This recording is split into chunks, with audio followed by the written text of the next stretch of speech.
everybody to join.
Great, so we'll start then now. Brilliant. So good morning, everybody.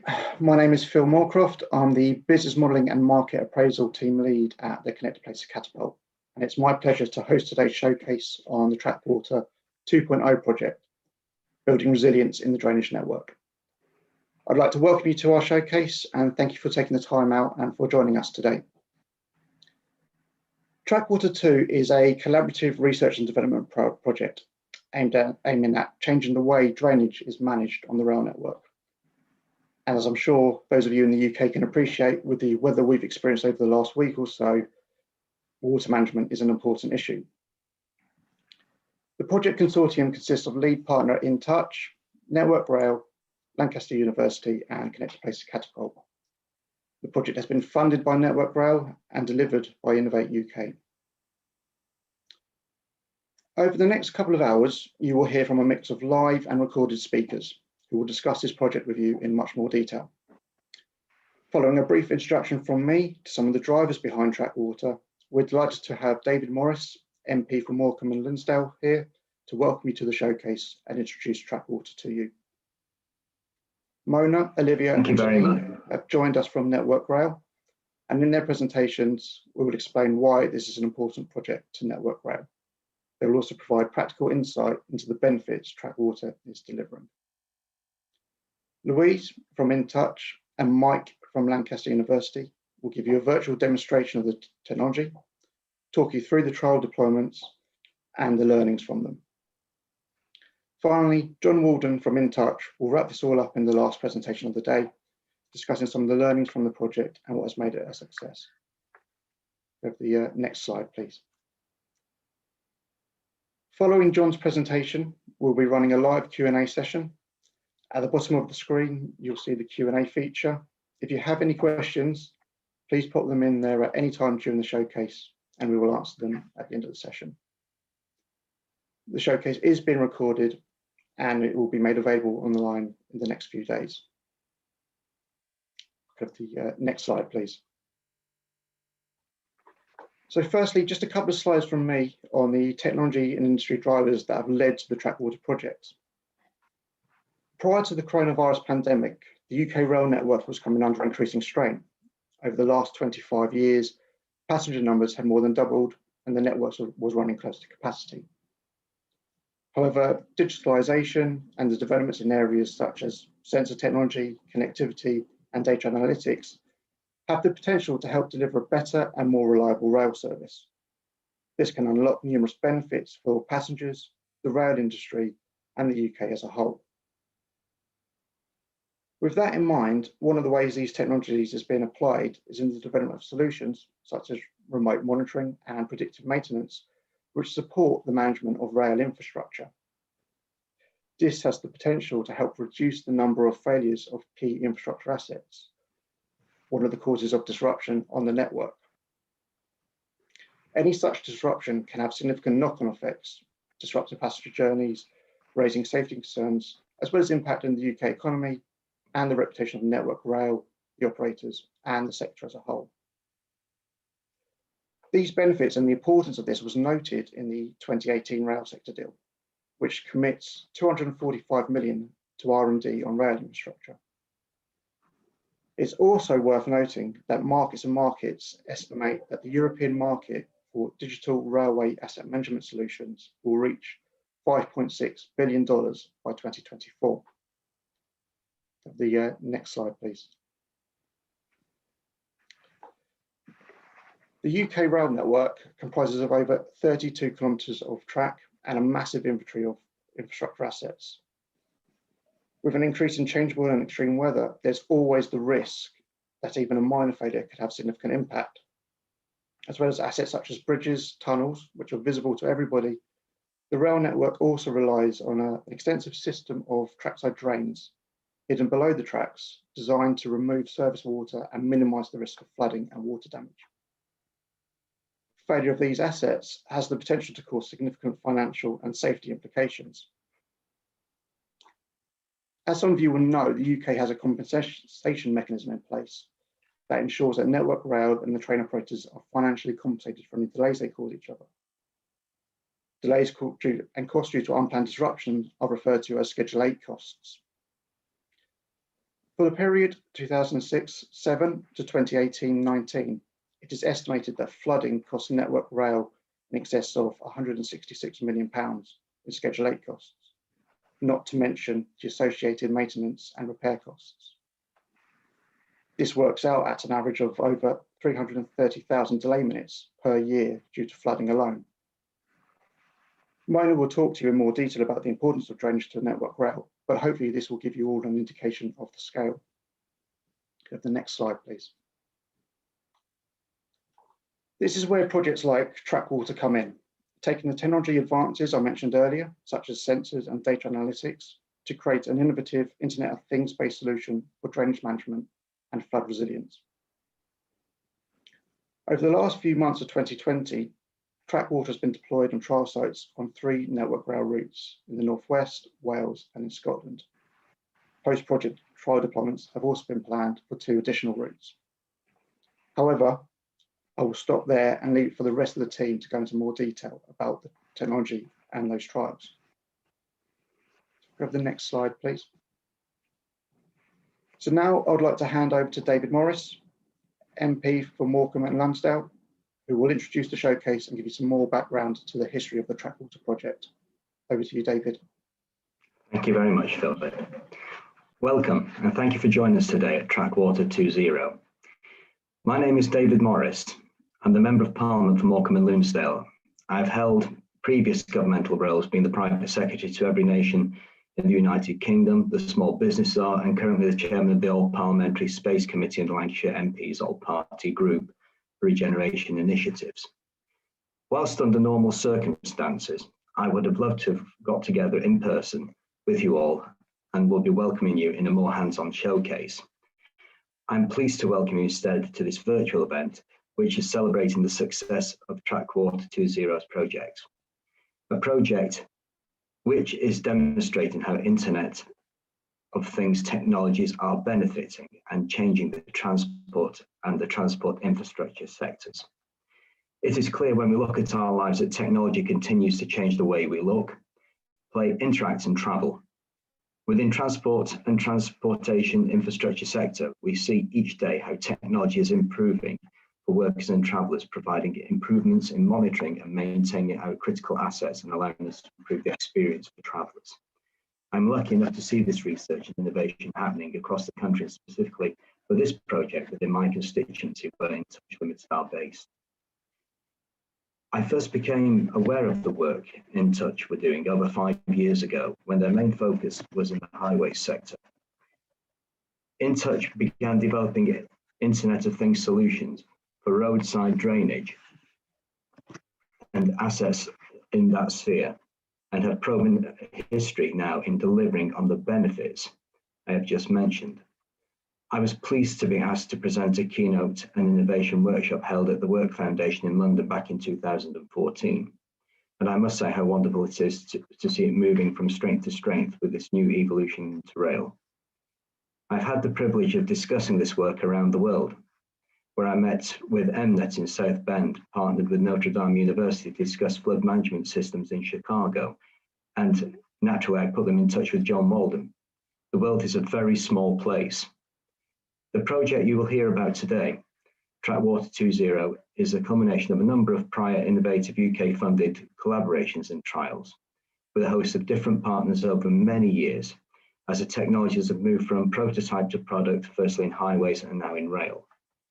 InTouch have worked closely with councils, local authorities, and with Highways England, as well as the Environment Agency.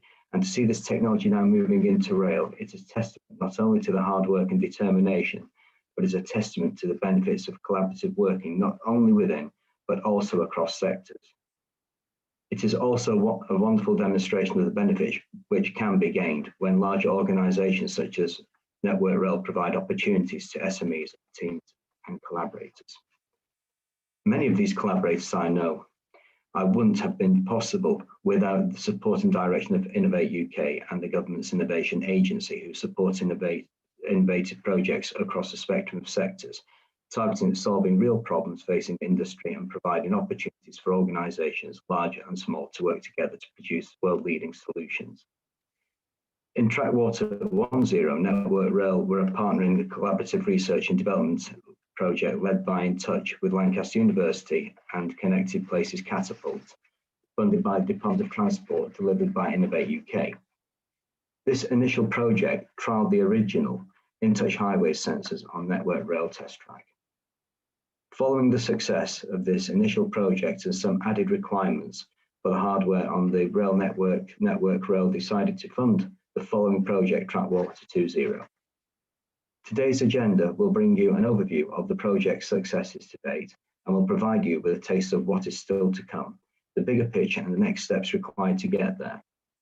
You will see and hear from members of the project team about the challenges faced by Network Rail, how Trackwater solution targeting these challenges, including the equipment and the data analysis.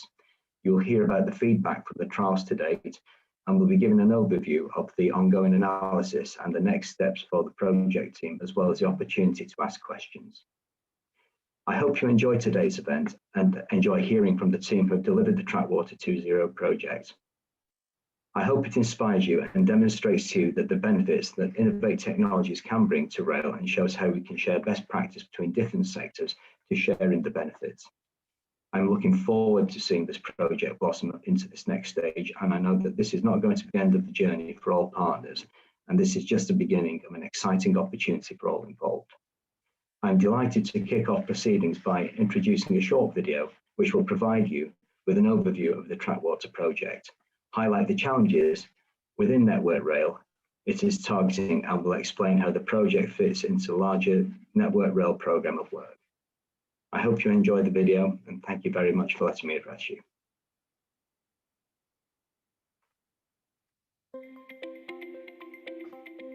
Drainage is becoming more of a challenge to manage now that we have serious climate change, and the drainage simply that was installed decades ago isn't able to cope with that.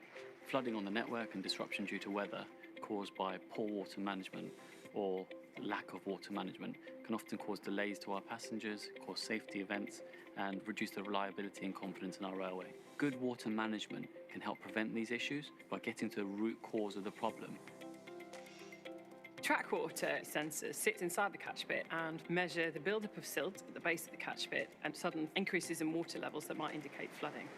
The information from the sensor helps us to understand how those assets are degrading, how quickly that silt and that water buildup is occurring, and helps us then forecast when we would need to go and do some maintenance on those assets. For us, understanding how our drainage assets are performing is really important.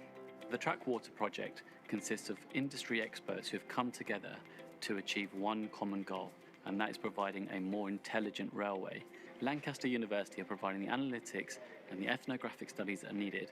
Connected Places Catapult are carrying out the benefits analysis, and InTouch have been responsible for building the kit and bringing together the partners into the Trackwater project. They have arranged for the manufacture of the silt sensors as well as the Internet of Things arrangement that will make this solution work. InTouch applied for funding through Innovate UK and were very successful and got their grant. And the first phase went so well that we decided to do another phase funded entirely by us. So Trackwater 2.0 is the second phase of the Trackwater project within Network Rail, trialling in 3 different regions at flood-prone sites. We've been here today installing sensors into catch pits, which take 3 different measures. We have a turbidity sensor, which can monitor the silt build-up over time. We have a flood alert sensor, and we also have a look sensor, which allows us to see if there's any debris covering the top of the catch pit. When the data from the sensors comes back, we create data models and run data analysis. We combine it with weather forecasts, and then we send a series of visualizations and dashboards back to the end user, which they can use as decision support tools to inform their maintenance regimes. What we'll find out from the trials is how people respond to the information that we're giving them. That information we can then use to plan a rollout nationally, and we can use it as part of our consultation process with the unions to make sure that our workers are happy with the changes that we're going to bring them with this new technology and the new way of working. Across the company, drainage is a massive issue. A third of my staff are taken up by drainage works at the moment. Using data capture or digital systems will reduce the amount of time I have to send staff into work in a red zone to do inspections. I have around about 450 linear miles of tracker I'm responsible for, and of that we still haven't captured all our drainage yet. We've only got a small number of staff, so we have to be proactive. Moving to a more proactive level of maintenance means that we have a safer workforce, so we send people out to track only when they need to go there. It also means that we can manage our budgets more effectively, so we can identify those assets that need renewing. The Trackwater project supports the overall drainage asset strategy to ensure that we can be more proactive in getting to the root cause of problems by fixing and maintaining drainage assets before they lead to top-level events and lead to failures such as flooding and disruption to our customers.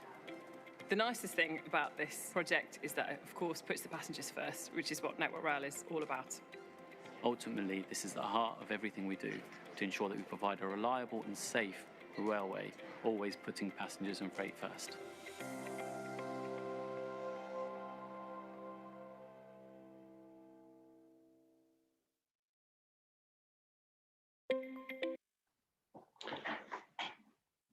Good stuff. So firstly, thank you, David, for presenting at today's showcase and for introducing the video.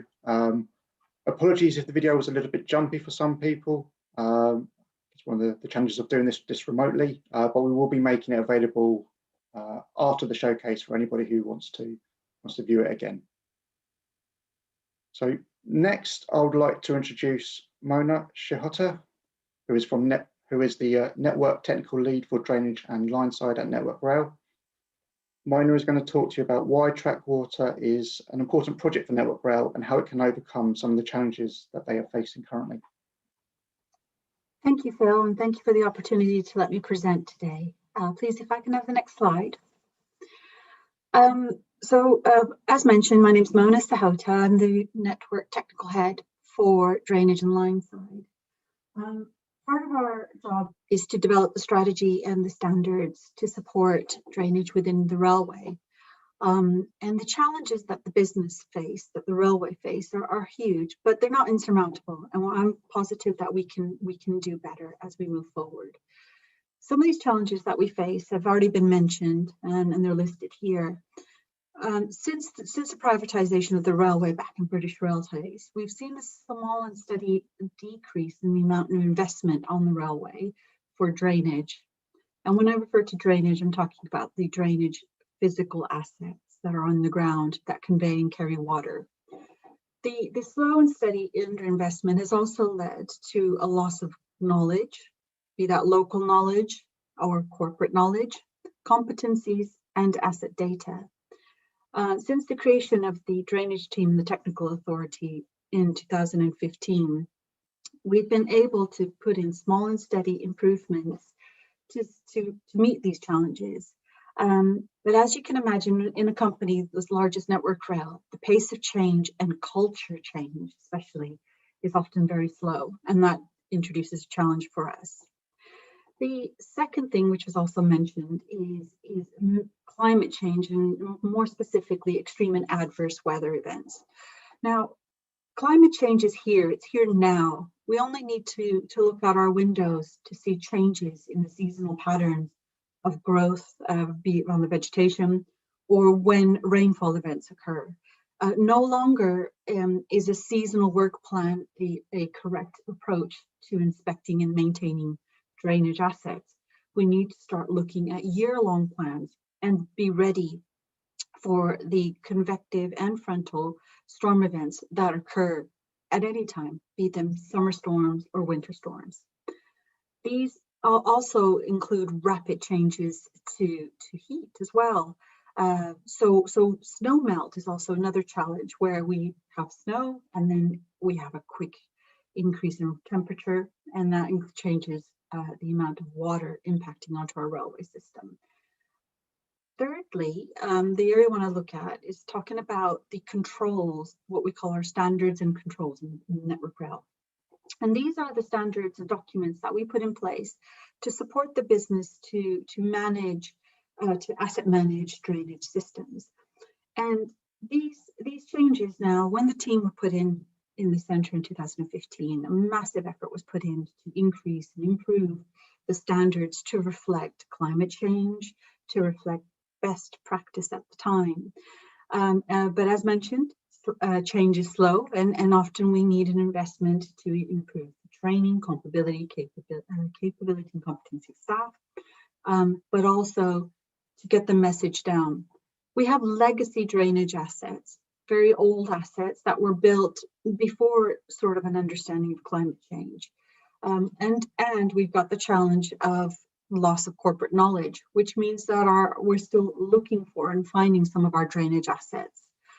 At the moment, we believe that we will exceed 500,000 drainage assets easily across the railway. And that's quite a bit of assets to look after, to inspect and maintain, especially if any of those are critical.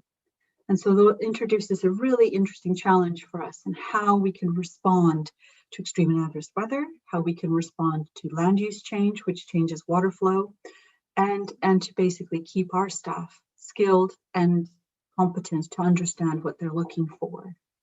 Can I have the next slide, please? Thank you.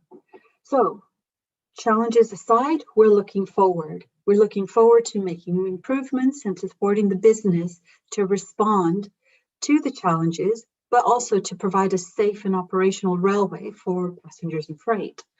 Our strategy, and when I mentioned drainage, I said drainage. Drainage in its own ways is considered quite passive. If you think of drainage as a word, as a verb, it's a passive verb. And when we think about that, there's actually really no activity required. So we must look at shifting from drainage into water management. And that takes on a whole different context. Water management considers catchments, considers hydrology, including geohydrology, it considers hydraulics. It looks at the system. It looks beyond the railway into land adjacent to the railway, and how water flow, be that rainfall, surface water, groundwater, provides and creates a demand on our drainage assets.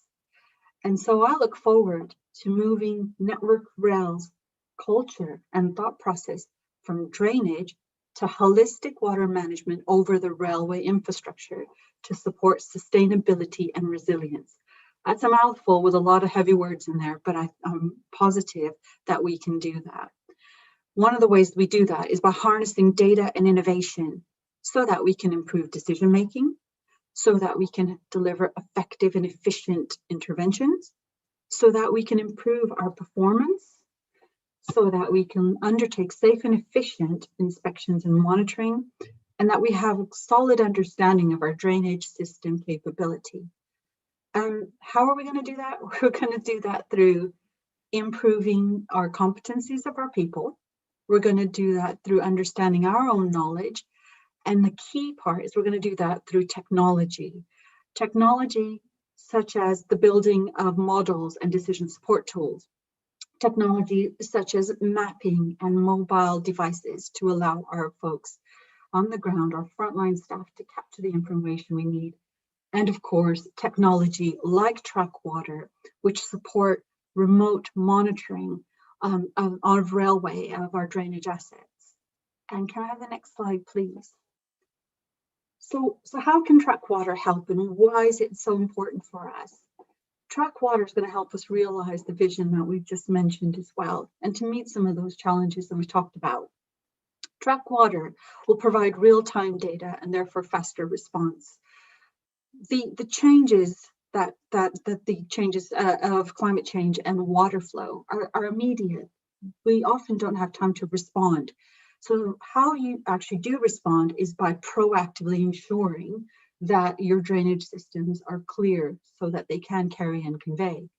Trackwater will give us these indications to let us know when the systems, our drainage systems, are starting to fill up before we can see them. Don't forget, drainage assets are buried. So to the naked eye, we won't be able to see what's buried in the ground. And so quite simply, Trackwater will give us that vision, and that's quite positive. We'll need less site visits to the locations. Now, anytime we send frontline staff out, there's a chance and there's a risk that they will get hurt, just simply being out on site. Then it's a dangerous environment, the railway. Trains running at quite high speeds, electrified lines, electrified third rail, plus ground conditions. And so the more technology that we can put out to allow the information that our maintenance teams need in order to respond, but by not sending out people to do the inspection and collecting of that data is a positive thing. Plus, we don't want to send people out when they don't need to be there. We want to send them out when they have a chance to proactively engage and conduct maintenance activities to support the conveying and carrying of water through the railway system. Also, I would talk about, not only is it quite dangerous, the railway, some locations are quite difficult to get to. Tunnels, for example, are quite a difficult thing. We really don't want people in tunnels for a very long time. They're confined spaces. Things like culverts that are buried as well, or often one must climb down to get to, also inherently are unsafe. And so by allowing us to install Trackwater sort of equipment, that remote monitoring equipment, we support safety, but also gather information from those hard to access locations. Data over time allows us to learn better about the performance of our drainage system. And we can not only look at how our drainage system is responding to a rainfall event that is currently happening, but we can also start to understand degradation over time. And that's quite key, because once you understand degradation over time, you can put in a proactive maintenance regime to intervene before any sort of impact is seen on the railway. And that's really positive. But also, you don't want to send people out to continually say nothing's going wrong, nothing's going wrong. We want to actually send those people out where they make a difference. And so degradation over time will support modeling, but also understanding and response rate. And that's very good. The hardware is great. There's a bit of sustainability in its own right. The Trackwater hardware, once installed on the site, if we feel that, yes, we've done the interventions and we understand this site well, we can disconnect that hardware and it can be used as a different system. And to me, that's quite positive. It's not just a one-time use, it's a repeated use of hardware. And in current challenges that we have around sustainability, that's a good thing. And I mentioned the realization of the drainage vision. The drainage vision was, again, a holistic water management system across the railway for all asset groups, not just us in drainage who are looking after the pipes and pits and ditches, but for our structures colleagues, for our earthworks colleagues, our track colleagues, for them to have that information so they also can understand the impact that water has on their assets, but also on the railway, is key. And so a holistic water management system is key here in moving us forward to meet the challenges that we face. And Trackwater is going to really help us do all of that. I'm quite excited about what we're going to do with Trackwater, and I'm quite excited about what's more to come in the future. So thank you very much for the opportunity, and I'll hand over to Phil.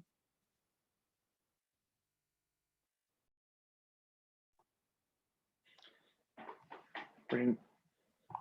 That's great. Thank you very much, Mona. So our next presentation is from Louise Sugden, who is the project manager at InTouch. Louise will demonstrate the technology behind Trackwater, providing an overview of the system and the visualization tools. Louise is also going to talk about the live trials, including how the sites were selected and the installation processes. Louise has actually pre-recorded this presentation, but is with us this morning. So if you do have any questions, please remember to continue to use the Q&A feature at the bottom of the screen. Move on to the presentation, please. Thanks, Phil. The Trackwater system is based on a flexible end-to-end design, and it uses Internet of Things technology to deliver data to those responsible for making short-term reactive decisions, as well as those making longer-term strategic and budgetary decisions. Real-time information from Trackwater remote monitoring helps to minimise the risk of flooding through more accurate, timely and trusted decision-making. By proactively managing drainage assets, maintenance costs, flood events and delay minutes are reduced and safety is improved for passengers and operatives. We install sensors into catch pits which record asset status. They send this back via an overground communications network, which in turn reports back over the mobile network. This information is sent back to the Trackwater data hub, where it's processed, analysed and made available to decision makers through a series of dashboards and alerts. They can then use this information to issue and plan work accordingly. As you've heard, this project has developed over some time, and with that, the hardware and sensor network have developed also. Our original equipment, trialled at RIDC Melton Mowbray in Trackwater 1, used our third generation design, and this relied upon short-range UHF communications and required mains power for our data concentrators. For this project, Trackwater 2, one of our main aims was to address some of these hardware challenges in order to ensure both ease of installation as well as a reduced amount of infrastructure on the network. We therefore made two key upgrades to our sensors for this fourth generation. Firstly, we upgraded the communications network to LoRa. Essentially means long range, and it gives us up to 8 times the range from our underground sensors back to the data concentrator. Secondly, we switched to solar power to ensure that the infrastructure could be easily installed with no requirements for costly and time-consuming connections to mains. The redesigned equipment undertook rigorous testing to ensure that all relevant rail standards were met and carried out strict certification prior to deployment. The Trackwater probes which we install into the catch pits take 3 key measures on the condition of the asset. Firstly, siltation build-up allows us to monitor the silt levels against the outlet to determine when an asset has become compromised. Secondly, lugs or light entering into the catch pit allows us to understand if debris is perhaps covering the catch pit lid. Thirdly, water detection, and this is just below the catch pit lid, which acts as a proactive potential flood alert. As mentioned, the sensors communicate via LoRa, giving up to 1 kilometre range line of sight.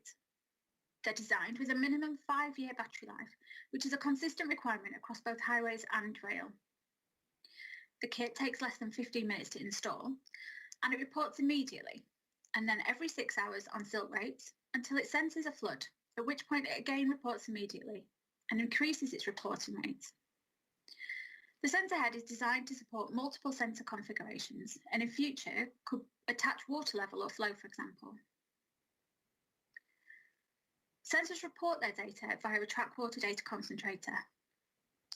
The data concentrators receive the LoRa messages from the sensors for up to 1 kilometre away. They can receive messages from multiple sensors, and they're powered by solar, requiring no connection to mains.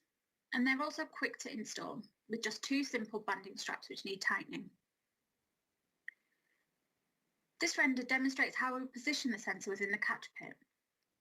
As you can see, there are no visible above ground signs of the sensor, and you can see the data concentrator in the background, which as mentioned could be positioned up to 1 kilometre away. The sensor is installed so it covers the outlet, and this enables us to record siltation as it builds, identify when the outlet becomes compromised, at which point we would identify the asset as 100% compromised and as an increased flood to the network.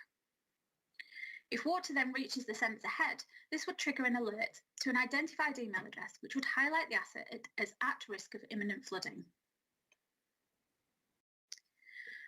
Once data is received back to the Trackwater data hub, we're able to display a number of metrics to the end user. In this example, we'll look at the Walton trial dashboard, which is accessed via a secure login to an online portal.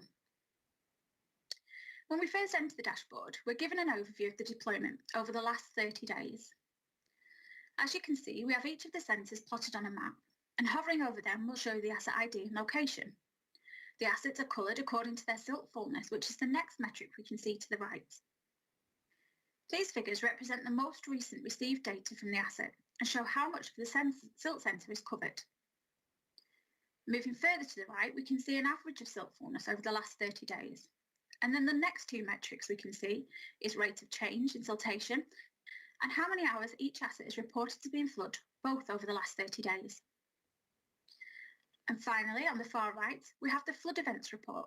And this tells the user when an asset started reporting a flood and when it stopped.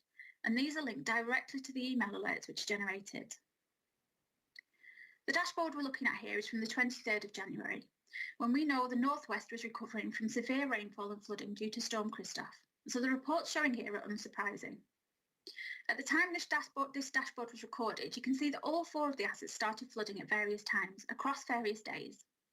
And if we look at asset 2A as an example, you can see that it started flooding on the 19th, stopped flooding on the 22nd, but then re-entered a flood state briefly on the 23rd for around an hour. Asset 5, however, entered a flood state on the 11th and has not yet reported to have stopped. You can see that by using these various metrics to build up a picture of the asset and their behaviour, you can start to understand what might be happening within each of them and identify which ones you might need to focus your maintenance on. Over on the bottom left, we have a light level metric. This is over 3 days, and this can help us to identify if the catch pit might be covered by debris or ballast, for example. Obviously, this needs to take into account other factors, such as the time of year, when light levels might be lower across all catch pits, but it can help to be an indicator if we look at this metric over time. Finally, this graph along the bottom is a visual representation of the reported flood events we just discussed. If we zoom in on this section in particular and look at asset 2A again, we can see that at 7:40, the asset reported a flood state, followed immediately by another report 10 minutes later. The sensor functionality is designed to report flood immediately, and then after 10 minutes, and then after 20 minutes, and then 40 minutes, doubling until the first hour. And then if the asset remains in the same flooded state, it will report then every 6 hours until it receives an out of flood signal. We can see here for asset 2A this in action for the short period that it was in flood. From this page, we can then select to see in more detail any one of the assets and be taken to a second page where we can interrogate the data further. Let's click on asset number 2A to see more. From here, we're able to apply some filters to the data to look at more specific time periods. Let's select the last 7 days. We can see from this page the silt information along the top row with a dial representing the current silt level against the probe and a graph of this over our selected time periods. You can see here this graph shows a clear increase in silt over a 5-day period. Along the middle we can see the flood timeline and along the bottom we can see the light exposure. The dashboards I've just run through quickly with you provide some insight into the current and historic state of the asset. As more data is received and as the trials continue, the system will run more complex data analysis, which will be able to take into account weather forecasts and then provide short-term 5-day predictions on the condition of the assets. This will alert to any potential floods or compromised assets in that time period. This will provide yet further intelligence, and longer term, this data will be able to show trends or highlight persistent issues which may need larger scheme works to resolve. Finally, it's worth mentioning that the system is flexible in that data can be imported or exported or redirected at any number of different points in order to integrate with existing solutions and systems. As later presenters will touch on, this work is ongoing with Network Rail, and in particular the radar team, to develop an integrated proof of concept. I'll now move on to talk specifically how the solution you've just seen has been deployed for trial within Network Rail. The Trackwater 2.0 project trials aim to deploy the solution within a live route environment so that we could evaluate the sensors, the communications and the user visualizations to determine the solution's ability to help better manage and predict the maintenance of railway assets. Specifically, we were looking to prove, firstly, that the technology works, that it's robust in the rail environment, and that it's reliable across different rail needs. Importantly, that the data is trustworthy and that it can be used to improve current working practices. Finally, that the system could improve health and safety by reducing unnecessary trackside inspections, what we refer to as target maintenance. Key to proving our objectives was trialling the equipment on live routes to gather feedback from users and operatives. The project identified suitable deployment routes through presentation at the Asset Technical Forum, where interested routes completed an expression of interest form to identify the locations they deemed suitable for trial, any known problems there, and their accessibility. Sites were then reviewed by the project team for suitability, and deployment plans were completed based on need, local knowledge, and range of the system. To date, equipment has been installed in Miskin, Walton, and Stonehaven, with Kemble and Selling to be installed as soon as track access is available. The trials tried to target routes and locations with differing needs and problems to ensure the robustness of the solution and a wide range of applicability. For example, we looked at areas with high siltation, areas with known reduced capacity, tunnels, and also those impacted by off-track drainage and flumes. Each route was provided with training and discussion prior to installation on what the equipment was, how it worked, and how it needed to be installed. Staff from InTouch supported each installation, but one of our aims was to also assess how operatives or network rail maintainers would manage installation beyond the trial. Installation can be broken down into firstly installation of the sensor, installation of the data concentrator, and finally testing. So let's take a look at sensor installation. You can see one of the sensors installed in the picture, and this was actually taken at Walton. In terms of the sensor, there's no specialist equipment required. It takes less than 15 minutes typically to install, and the installation procedure is non-invasive to the catch pit structure, and therefore it's easy to remove if required. The sensor is also entirely contained in the catch pit, which we can do because of its battery power. We do, however, require 6 measures once the installation has been completed, and this is measures of where the sensor sits in relation to the outlet and the top of the catch pit, and we need that in order to do our data processing. When it comes to data concentrator installation, again, there's no specialist equipment required. It can be fitted either to existing or purpose-installed infrastructure. For example, it could be a pole that's installed specifically, as was the case in Wales and Scotland, or it could be fixed to an existing fence, which is what we did in Walton. Again, it's a really simple installation procedure with just 2 banding straps to be tightened, and again, typically less than 15 minutes per install. It's easy to remove if required, and it leaves no permanent impact on the railway. When it comes to testing, once deployment's been completed, we need to check that all kit is working as expected before we leave site. And this can be done on site using a tablet, or it can be done remotely. And to do the testing, we simply touch the flood warning sensor once it's installed to trigger an immediate test mode, and we'll be able to see that data appearing in the dashboard immediately. As an example of how quick and easy the equipment is to install, at Miskin in Wales, we deployed 10 sensors and 1 data concentrator. The installation team was on site for just 4 hours, and that included an equipment overview, installation training, the actual deployment, and the testing, with the system capturing data immediately. We've learned some really valuable lessons and insight, which we're going to use to inform future installations, our guidance and documentation, and Mike's going to touch on this further in his presentation. But if you do have any questions on the system or how it works, or any of the other content you've seen, please pop a question in the Q&A at the bottom of the screen, and I'll make sure I respond to that during the session at the end. Thanks for listening. Thanks, Phil. Thanks, Louise, for putting that together. Up next, we have another recorded presentation, this time from Mike Harding from Lancaster University. Mike is going to discuss how the project has engaged with drainage personnel at Network Rail and why this is an important stage in the design process and for the long-term adoption of Trackwater. So we can play the presentation, please. Hi, I'm Mike Harding from the Data Science Institute at Lancaster University. And in this session, I'm going to talk about some of the insights we've gained through engagements with drainage support personnel as part of the Trackwater project.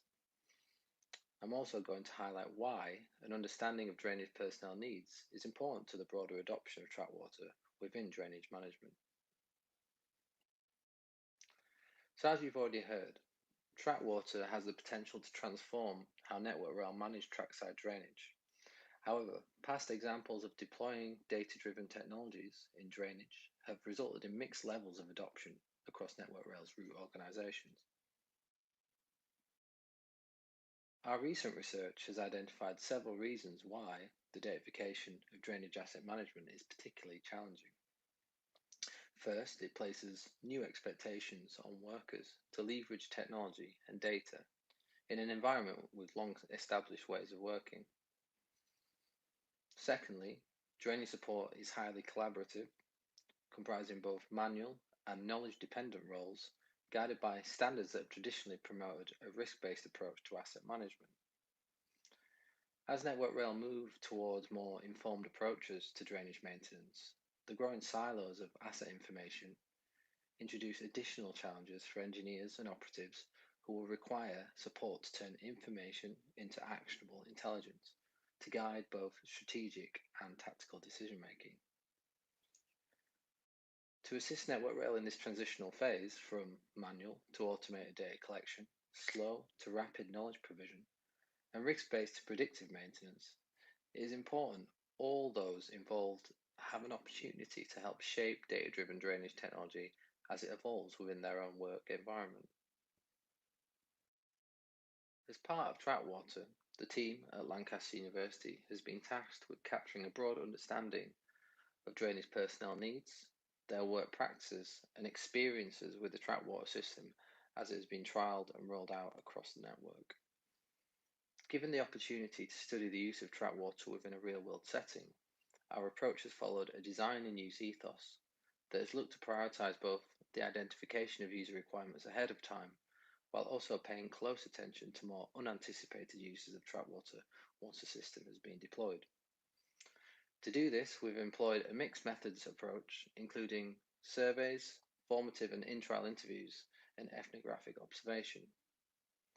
To date, we have engaged with over 20 drainage engineers and operatives across multiple route organisations within Network Rail, with a focus on capturing personal attitudes towards Trackwater, gathering feedback on the use of drainage analytics, and reflecting on our own experiences of deploying and supporting intelligent infrastructure in the field.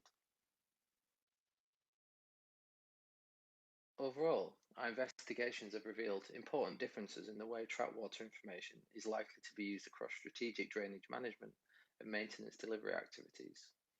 It has also helped us to identify opportunities to enhance the design of Trackwater's analytical reporting tools, and has highlighted several unforeseen challenges in deploying and supporting in-field sensing and communications infrastructure.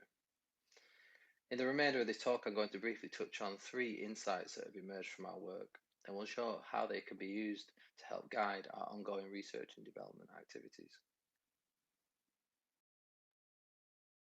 The planning and coordination of drainage support involves roles that serve 3 broad purposes. Operators in central control centres are responsible for responding to alerts about failures on tracks, such as flooding, while drainage asset engineers undertake strategic decisions, such as planning maintenance and optimising asset performance.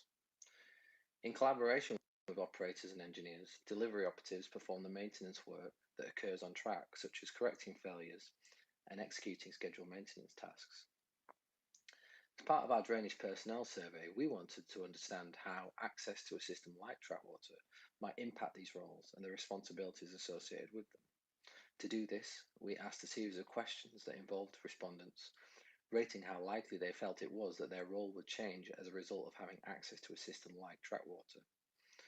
In addition, we also asked participants to indicate the types of tasks they currently performed as part of their role, and then as a follow-on question, we asked them to speculate on the tasks they'd be willing to undertake given access to a drainage decision support system like Trackwater. The types of tasks presented to them in the survey represented several common drainage support activities that could be aided through the use of data-driven technology. Overall, what we found was those in roles at a delivery unit level expressed a greater willingness to perform condition monitoring and alarm handling tasks, such as dealing with alerts about failures, tasks typically the responsibility of operators. Although we do not know what intrinsic motivators led those participants in delivery roles to express this view, with access to Trackwater, it certainly would allow them to do something they couldn't easily do before, and empower them to have greater control over the assets under their care. It's important to note that while the sample size of our survey was relatively small, this apparent willingness of delivery operatives to adopt new responsibilities highlights potential opportunities for Network Rail to decentralize alarm handling tasks by allowing delivery units to handle events at a more localized level. In particular, this could potentially lead to more responsive maintenance by reducing the chains of command information must flow through, or reduce costs by moving responsibilities from operators to operatives. More importantly for Trackwater, it highlights a need to further explore how Trackwater analytics are reported and consumed across both delivery and control room settings. Through our survey and one-on-one interviews, drainage engineers expressed a collective view that accessing data about drainage was improving for existing drainage asset data collection systems such as MyWork, Polestar, and Ellipse. But aggregating and analysing such data often took up large amounts of their time, where in many cases information had to be sought out and extracted from different databases or other colleagues. During our interviews, we showed engineers the drainage analytics capabilities of Trackwater and asked them to discuss the metrics presented, how they felt such data could be used in their roles, things that they felt were missing, and aspects of the system they'd like to change. Through our analysis, 4 design themes emerged that highlighted areas where engineers felt improvements to the design of Trackwater could be made.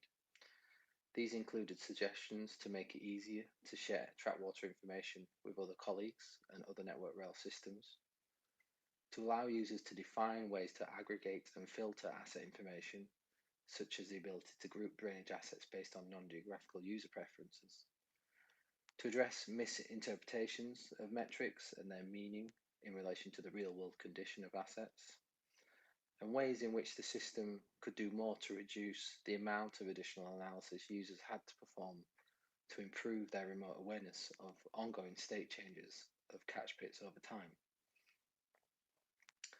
Overall, engineers felt the initial set of analytics offered would add value to their work and save them time. However, they also gave specific examples of where the system could do more to assist them. For example, drainage engineers highlighted that they wanted to be able to subscribe to events beyond occurrences of asset flooding.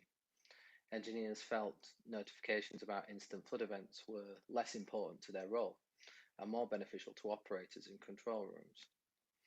In particular, engineers wanted Trackwater to notify them about degradation patterns in silt and light within the asset, so as to draw their attention to drainage assets that appeared to be failing over longer periods of time. Engineers also appeared to be less interested in receiving events about individual drainage assets entering problematic condition states, but would prefer the system to raise events based on the collective condition of catch pits connected within a particular catchment or region. This appeared to be motivated by the fact that they were concerned about the system spamming them with email or text messages, and that they'd be unlikely to dedicate time to investigate a single asset's condition. Finally, one engineer suggested email subscriptions based on individual work emails could result in problems they had experienced in the past with legacy water flood RCM systems, where users who had once been subscribed to be responsible for receiving events had left the organization, and that there was no process that existed to manage and update those subscriptions. Also, they felt static subscriptions did not reflect the dynamic nature of on-call drainage personnel, and therefore could result in cases where critical events were missed. The final insight I want to talk about today is a reflection on the challenges of deploying and supporting in-field equipment and the need to streamline processes involved to better support engineers, systems administrators of intelligent infrastructure, and those responsible for its installation. Unlike asset classes such as signalling, the digitalization of drainage has been relatively slow, with few examples of RCM equipment deployed in drainage assets, and certainly no previous cases where catch pits have been augmented with sensing capabilities.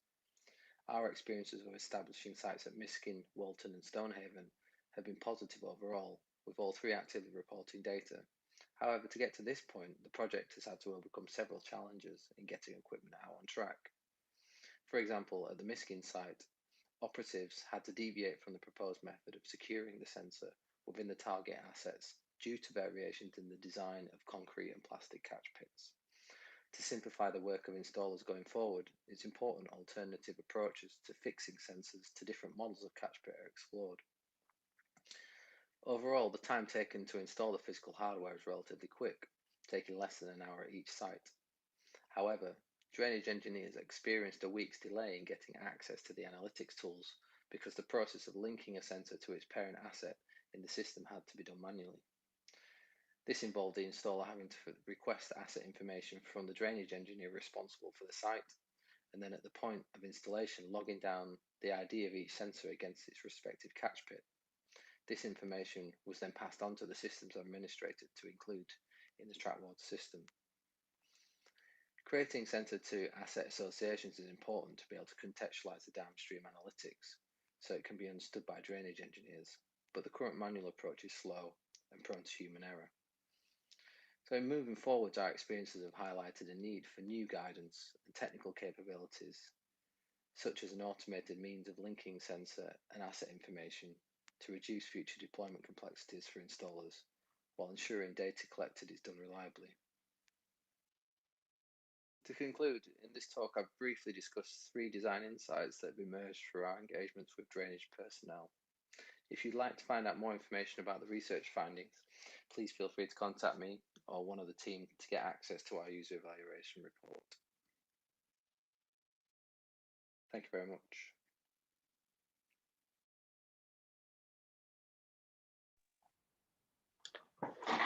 Thank you, Mike, for putting that presentation together. Up next is a presentation from Olivia Devan. Olivia is a network rail asset engineer on the Northwest and Central route. Olivia was part of the project team for the first Trackwater project and has been involved in the trials near Liverpool. Unfortunately, Olivia is unable to join the showcase today, but has recorded this presentation for us. This describes some of the specific drainage challenges faced at this trial site and how Trackwater is being used during the trial. Play the presentation, please. Hi all, apologies for not being here in person. My name's Olivia Devan. I'm a drainage and off-track asset engineer in Northwest Route. I've had involvement with Trackwater in various capacities over the last few years. Firstly, in my role within what was safety, technical and engineering, but more recently we've undertaken a live trial of the system within my area in the Northwest. So I'm just going to run through some of the potential benefits of Trackwater, as well as some of the real benefits we've already seen at our live trial in Walton, Liverpool. So firstly, why do we need remote condition monitoring, such as the Trackwater system? The main reason is to be able to proactively prevent flooding and track quality issues by maintaining drainage assets when it's required, rather than on a set frequency or when issues arise. We are currently in a situation where we're managing drainage reactively, so we end up with situations like those in the next few slides. Flooding such as this reduces the speed at which trains can run, or can stop them altogether if the water gets above the top of the rail. This causes huge delays, which in turn causes financial and reputational losses. Although not all of our flooding events occur due to the drainage system being blocked, a significant number do. If we had sensors within the catch pits at locations where siltation occurs, we could maintain these in advance of an incident being caused.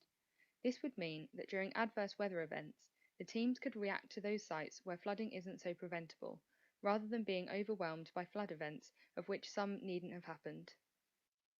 I'm going to provide an example of a location where I think the Trackwater system could prove useful, and then a site where the system's already been installed on a trial basis.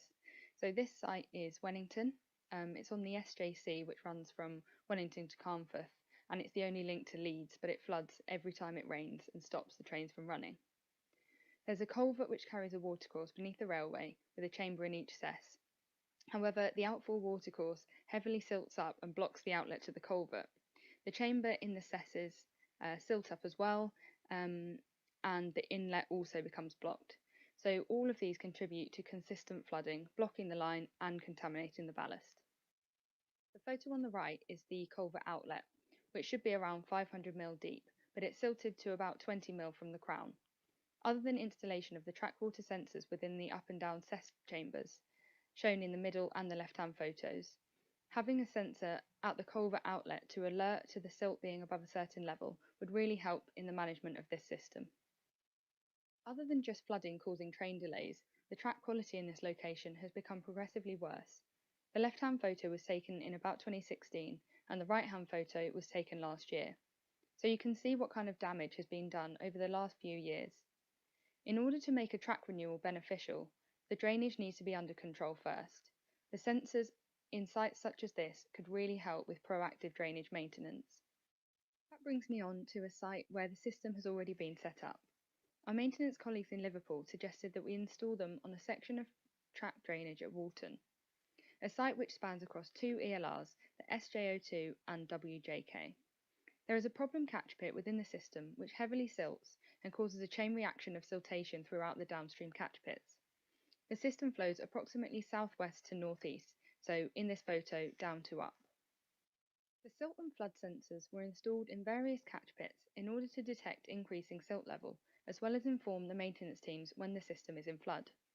The aim was to determine when catch pit 5A was silted, which is in the bottom left of the screen, and clear it out before it has an impact on the downstream assets.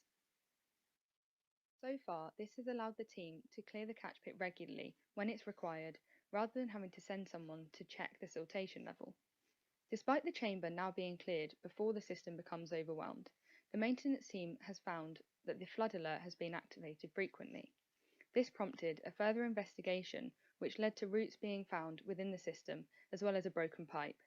So this has allowed us to plan work in to rectify the issues which may not have been found as quickly if the flood sensors were not in place.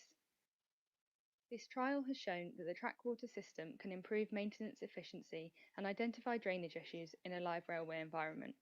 I can't wait to see what's next for Trackwater. Thank you very much for listening.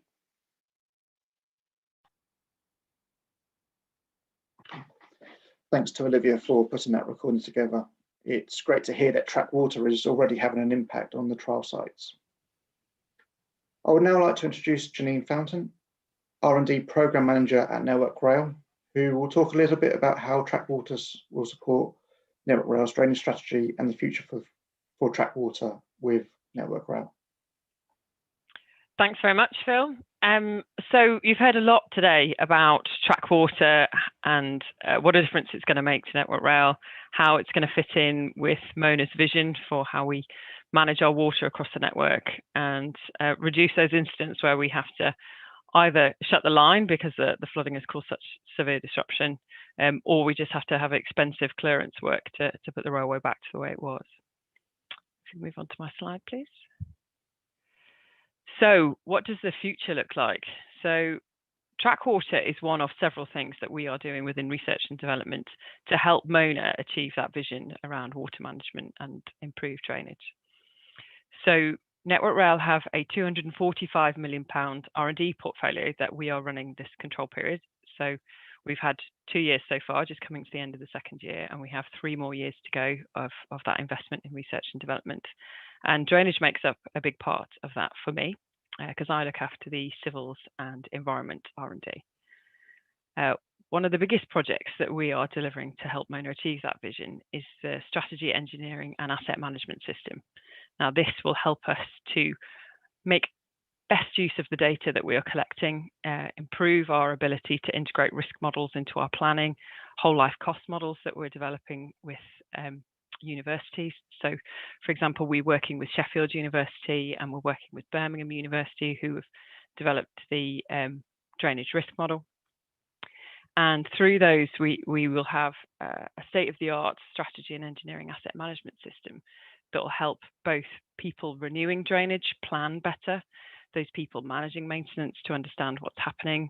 So data like which we will be receiving from Trackwater will be able to feed into our planning and future decision making. But on top of that, we plan to do further research and development around catchment analysis and changes in land use. So things like the serious incident that we had at Stonehaven help us to realise where else we need to focus around things like water management. But we're also aware that changes in the land around the railway impact on the way the railway will behave. Things like changing something from a field to a car park will, of course, change the way that water flows. and how that will impact on the railway. And we need to understand those changes as they'll affect how we need to deal with them. But what's next for Trackwater? So it's been touched on a little bit by Louise in her presentation, but one of the first things that we're looking to do over the next year is to integrate Trackwater into our remote condition monitoring system. So the real-time asset data analysis for rail system is what we use to incorporate all our RCM information into. So that is the first big step. On top of that, we have 2 further deployments that are planned in the next couple of months. One of those in a tunnel, and that should give us a different perspective on how the tool and how the analysis works, where the catchment is quite different. And we're also looking to see how we can work with InTouch and the rest of the collaboration around enhancing the sensors that we've got. So 5G is on the horizon. How will the Trackwater sensors be improved to work on a 5G network? Things like that. So yeah, it doesn't stop here. Research and development will continue, and we look to the future to see how else that we can improve. Thanks, Phil.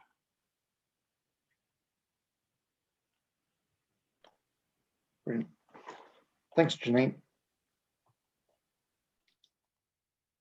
Have the next slide. Thank you. Yeah, so thank you, Janine, for that. So last but not least, I would like to hand over to John Walden. John is the Managing Director for InTouch. John's going to wrap things up nicely for us, talk about what's made this project a success, some of the learnings from it, and his future vision for Trackwater. So John's put together a recording for us as well. So if we can play that, please. Hello, I'm John Walden, the Managing Director of InTouch Limited. In this part of the presentation, we'll be covering 3 aspects. We'll be looking at what makes a successful project, success of funding to get the project underway, and finally, the project learnings. What have we learned from the project? So what we're going to do is, unusually, we're going to start with how did we get here in the first place? And we actually started in roads, and this is technology that has transferred from roads to rail, and this is the journey we've got undertaken. So in roads, we found out that 80% of the gullies were always clean and running, and 20% had a problem. However, they were cleansed on a cyclical basis, so every gully was cleansed on a time-based and not on a need-based. And we identified that if we could move to a need-based, based on using technology and changing working practices, we could move the emphasis away from looking at the 80% to looking at the 20%. And so what we did, we built sensors that measured silt levels, measured if a gully had gone into flood or not, and also measured whether the gully was blocked with leaves, etc. And we then introduced new working practices, and this led to some dramatic improvements and achieved what the government were looking for, which in highways is to move to a risk-based approach for highway maintenance. So in Bristol, these are the results from the trials we did. Emergency call-outs reduced by 80%. Block gullies reduced from 18% to 5%. And the required cleansing, in other words, the 80-20, when we got on top of it, actually transpired to be not 80-20, but 92-8. Now you'd think this would have a big impact on cost, and it did, but the impact on cost was an actual saving of 65% per annum. Now, following the success of doing that on roads, InTouch thought, I wonder if this opportunity exists in the same way or to any extent in rail. And we were fortunate enough to get funding to transfer technologies from road to rail. And so with that, we did a small trial on the test track, and that was proved to be successful, but had significant learnings. And those learnings were that it was easier to react to call-outs on the road than it is in rail. So you can't just send a gully wagon to go and clean a gully on the track. It just simply can't be done. Rail has to be a much more planned work experience. Rail for any technology being introduced to rail has much more higher technical specifications to pass. Rail, as we said before, its access is much more difficult. Rail has a much higher health and safety requirement or challenge, and a blocked or flood on the roads, the cost of that, the impact cost of that, doesn't go directly to the maintainer as it does on rail. There's big cost implications if the tracks are closed due to flooding. So, where does that leave us? Well, we've got quite a lot from learnings from rail as well. And so, because water has no boundaries, we can have a block gully and a block rail in the same area. So passing information in the future could have big impact on what transport modes availability there are in an area. And that's an in-touch aspiration going forward.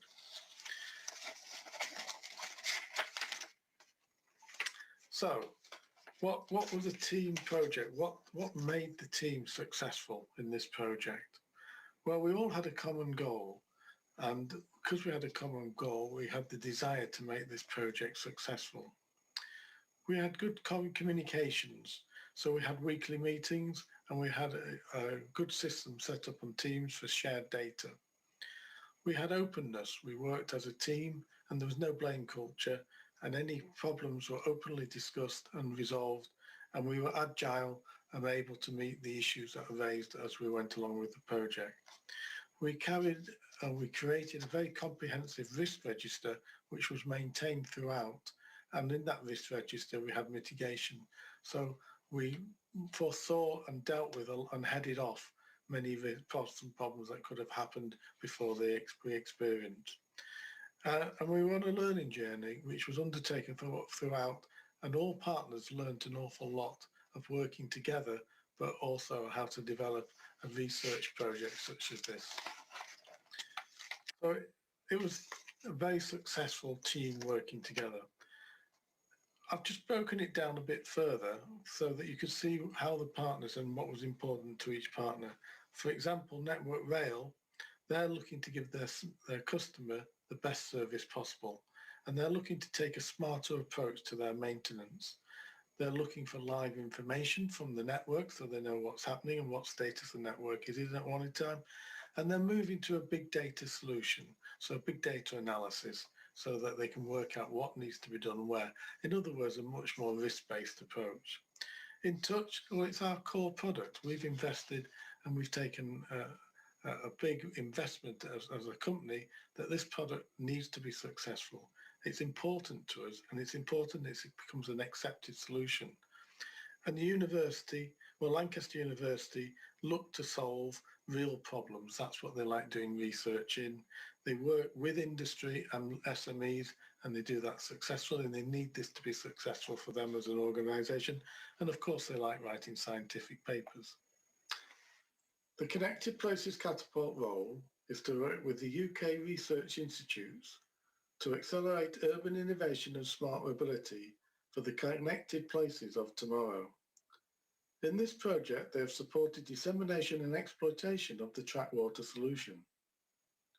This means that the Connected Places Catapult have been delivering against their core value using key skill sets which are fully aligned with this project. So finally, how did we get funding? And funding here has been very successful. And funding actually does two things. One, it enables us as an SME to operate in this area. But the second thing, it acts as a conduit to bring the different organisations together. And this is what Innovate is very successful at. And through Innovate funding, it allowed us to work with Network Rail and allowed us to work with the university on this project. Because the project was successful, what then happened was it allowed Rail to look at it and say, do you know, we want to fund this a bit more. We think there's a lot of legs in this going forward. And so Rail then came back to InTouch and offered further funding to take this forward. So the funding is available. So my advice to other SMEs or other businesses, if you've got a really good project and it has a real need and it's going to solve a problem for the rail industry, don't feel that you can't get funding to move forward. We found that Vale and Lancaster University are excellent people to work with, and we've really enjoyed the challenge, and we've really enjoyed the support that we've got throughout this project. So all I'm going to say now is if anybody has any questions, I look forward to receiving them in the question and answer session. I'd like to thank you all for listening in throughout this whole presentation, and I hope you found it interesting, and I hope you find that it could be useful to you in the future. Thank you very much.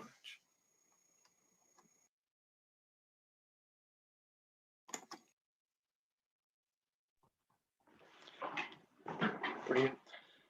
Thank you very much for that presentation, John. So that brings a conclusion to all of our presentations today. Now what I'd like to do is move on to the Q&A session.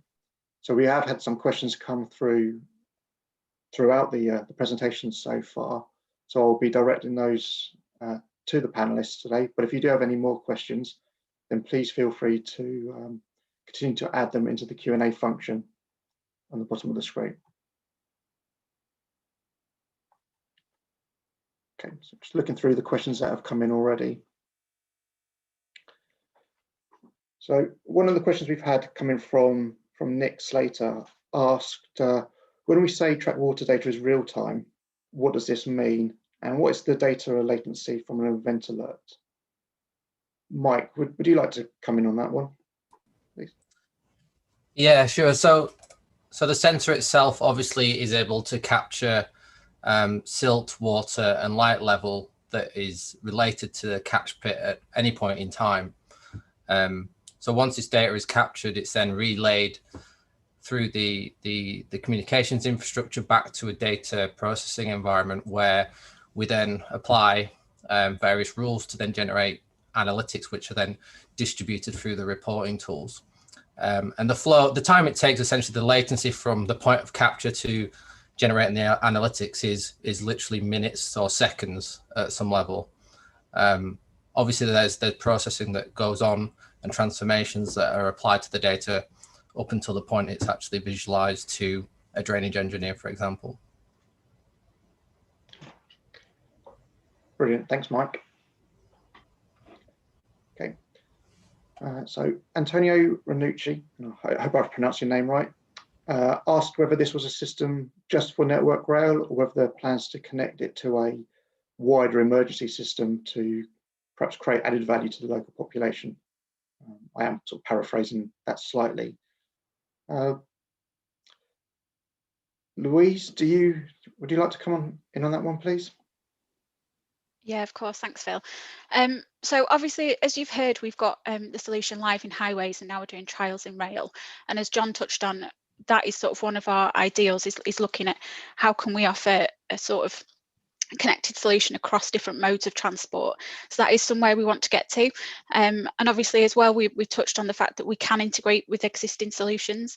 So if there is an appetite out there or places that this is of interest, we're definitely interested in doing that, and the system has the capability to do so. So yes, all round, I think everyone would agree that would be a good move going forward. Brilliant. Thanks, Louise. Mona, I know you mentioned this in the chat as well. Do you have anything to add to Louise's answer? I was just highlighting that we're still in trial mode and we need to do data validation and have more site information. So the 3 sites at the moment aren't enough to give us a holistic picture when we have something like 6,000 to 7,000 drainage systems on the entire railway. So I'd like to wait for us to get a bit more information, validate the information, and then look at it there. But we also have to look at cybersecurity and sensitivity of this information as well before it's shared in a wider, broader sense. So the answer is that no, it's just not yet. Brilliant. Thank you, Mona. So one of the other questions that we had come in was around sensor reliability and how sensor reliability is assessed, is fault data collected, and would this automatically be sent to maintenance in order to be resolved? Mike, I think this is another one for you. Yeah, so obviously as Mona's just touched on, we're still in trial and establishing various processes, particularly around how we deploy and test the reliability of the systems that we're putting out there. And so, although we do some kind of in-lab testing before we actually deploy the kit and undertake various sets of testing once the kit's deployed, and we're still establishing various different processes and techniques that we want to embed within the system that allows us to enhance and monitor the reliability of the data that's coming from these remote sites that we're monitoring.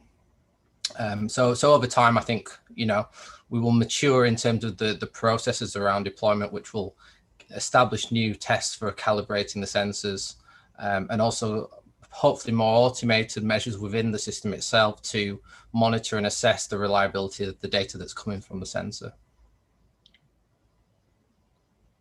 Brilliant, thank you, Mike.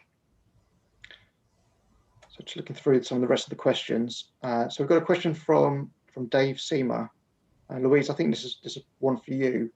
Wondering what the average cost of the whole monitoring system is, and maybe could expand into terms of what some of the running costs and other things that are included in that are. Yeah, of course.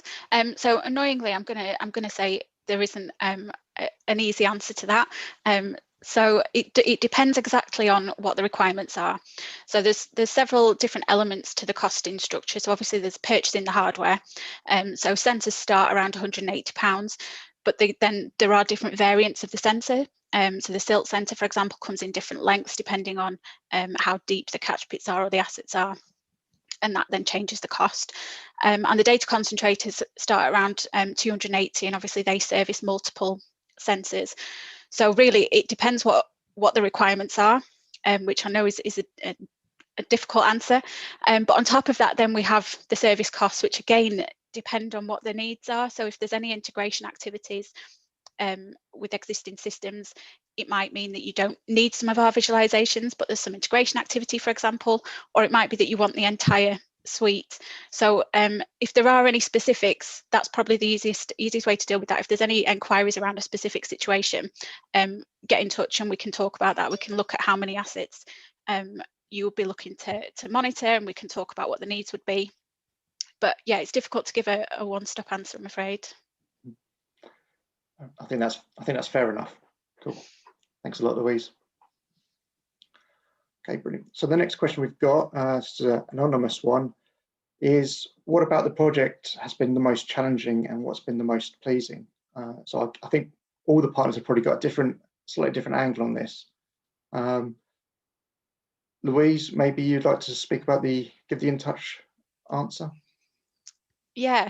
What's been the most challenging? So obviously we've faced COVID-19, and I think that definitely has been a challenge. And in some ways, it's made it more difficult for us to engage with people directly. So we would have liked to have done more site visits and face-to-face interviews, and we haven't been able to do that. However, in some ways, that's also one of the benefits that we've introduced. Sort of using Teams has just become natural, and it's made it very easy.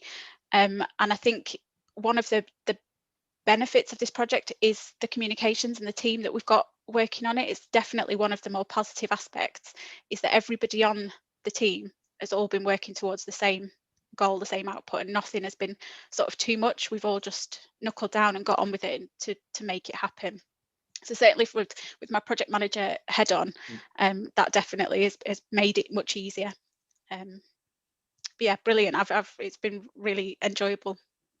Brilliant. Yeah, thank you, Louise. It'd be great to get a kind of a network rail view on that as well. I don't know whether Jamil, you'd be able to come in on that, please. Yeah, thanks, Phil. Just to add to what Louise said, actually, so the COVID has been a challenge throughout the last year, and particularly making access to sites very difficult and the installations. But then linking on to that, that's linked to what's been the most pleasing thing as well, in terms of us being able to install on site in such challenging environments. And the collaboration for me between all the partners has been one of the most pleasing things. I think collectively working together with all the partners to achieve that common problem that we had, and installing on site and getting that solution working So yeah, the challenge has been COVID and installations, and the most pleasing thing is definitely the collaboration between the partners and getting to that end solution. Brilliant. Thank you, Jamil. Mike, do you want to add a Lancaster University viewpoint? Yeah, sure. So I'd just like to echo essentially what Louise and Jamil have said in terms of the project and the level of collaboration that's been facilitated between obviously the research base in terms of Lancaster University, kind of the technology provider, InTouch, and also the problem owner, which is obviously Network Rail. You know, we've engaged in projects now for over a decade with InTouch, looking at a number of research challenges across highways and now in rail in terms of deploying these types of data-driven system. And obviously from a Lancaster point of view, it's allowed us to develop understanding in how these types of system need to be deployed, designed, and how they evolve over time. And that's allowed us to obviously generate a number of publications and academic journals, which allows us to kind of deliver academic impact. So from that perspective, it's been invaluable. Brilliant. Thank you, Mike. And certainly from a connected places catapult point of view, I'd like to echo all of that. Obviously, COVID has been a challenge, as it has been for everybody this year. But the collaboration between the team has been brilliant. And one of the most pleasing things, I think, from the catapult point of view, is actually seeing the progress in this project. So, having been involved in the first Trackwater project, having seen the technology get trialed in the test track, and now finally be installed into live routes and delivering valuable insight to Network Rail is brilliant, and that's exactly what we want to see as the catapult. Okay. So moving on through the questions, Rachel Fisher has asked, could we talk some more about how this is going to inform the need for renewals to increase drainage system capacities at certain locations? Mona, I think this is one for you. Yes, absolutely. So at the moment, unfortunately, a lot of our renewals are based on a reactive response to, say, a flood incident or a failure of the drainage system. By having the degradation information and the level at which quickly silt and water is increasing, it allows the engineers to be able to look at the wider scale of what's needed and when it's needed, so they can start to proactively look at where the drainage system potentially is failing, and bringing in water management principles, look at the catchment, and then build in a proper drainage system. So it starts to move us from a reactive intervention level to a proactive intervention level. Okay. Brilliant. Thank you, Mona. Right, the next question is from Miles. Miles has asked, have any studies been carried out with trackwater drainage in combination with urban drainage models, where track drainage feeds into the surface water network, for example? Whether this is something that InTouch or Lancaster have looked at? Yeah, I'll take that one. So not specifically is the quick and easy answer. As you've heard in this project, we are sort of still in trial phase, and the scope of the project was quite limited to what we were trying to achieve. But as also you've heard, we're looking to what's next and how can we progress this within Network Rail, and then as InTouch, how can we progress this beyond? So that is something that we would be interested in doing. We're just not at that point. We have a Network Rail. We're starting to look at, for one particular site, we're using the InTouch data with existing hydrology models to see, one, the whole life cost of the degradation. So we're bringing in some simpler models at the moment, but I look forward to doing more once we get more sites and more data. Brilliant. Thank you very much, both. Okay, and next question. So Mike Evans has asked, has the technology been deployed solely within catch pits, or are there other applications for it? Yeah, shall I'll take this one. Yeah. So yeah, within this project, it has been solely catch pits. We've had some inquiries about could we put it into culverts, and that is something we would want to explore further. There's no reason it couldn't. And obviously in highways, we install it into gullies, which are similar to catch pits. But we've also done trials in vortex separators, which are much larger drainage assets. And we've done that in collaboration with Highways England. So there are additional applications, and we're open to exploring those and looking at trialing it in different ways to see if it can bring value in other areas. Okay. Brilliant. Thank you, Louise. And I think we've actually probably got another question for you. What kind of support and training is needed to actually set up the Trackwater system? Yeah, okay. So training and support can be given in a number of ways. So we have sort of basic documentation that we can provide around how the systems work, both how the installation should be done and how the online systems work as well. And those can then be used in conjunction with sort of face-to-face training if that's required. InTouch can offer installation support. So again, whatever's required, we can work out and make sure that we can support the systems. There's obviously then ongoing support if there's any queries that come up about the data or somebody else comes on board. We're always there to answer the phone or deal with any queries that come up as and when they come up. Brilliant. Thank you very much, Louise. So I think we've answered all the questions that have come through the chat. I know some of them were answered during the presentations as well. If there are any sort of follow-up questions, then when we send out the recording of the showcase, we'll give the opportunity to get in touch with members of the project team and raise any further questions that you may have there. Okay. We'll also take all of the questions that have been answered today and create an FAQs document, which will be published alongside the recording of today's showcase. Once the recording is available, we'll send that link out to everyone who's registered for the showcase. And as I said, we'll make details on how you can contact the project team and ask any of those follow-up questions. So I'm just checking that nothing else has come into the chat. So in that case, what I'll do now is bring the session to a close. I think this project has been a great success story. It's been transferring technology from the highways to the rail sector. And I hope you'd have seen today how this solution can enable a move to a more proactive maintenance for drainage and deliver benefits to rail passengers and other rail industry stakeholders. I hope that you've all of you who have joined the showcase have found this really useful and really interesting. And certainly from a Connected Places Catapult point of view, I've been involved in both Trackwater projects and they've been brilliant projects to work on.